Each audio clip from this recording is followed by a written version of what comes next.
Nothing can be more frustrating than when you go to sit down and watch TV and your remote control doesn't work. Well, in today's tech video, I'm going to show you how to fix your Toshiba remote control if it isn't working. We are going to try a few different methods to try and solve your problem and get it back up and working again. The first thing that I want you to try is to remove the batteries from the remote control completely, then go over to your TV and unplug the TV from the wall outlet and wait 60 seconds. Now don't be impatient here, wait the whole 60 seconds.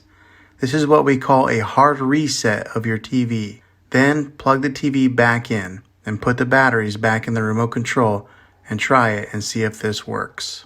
Hopefully that works. If not, let's go on to the next method. Take the batteries out of the remote control again, and as crazy as this sounds, go through and push every button on the remote control a few times.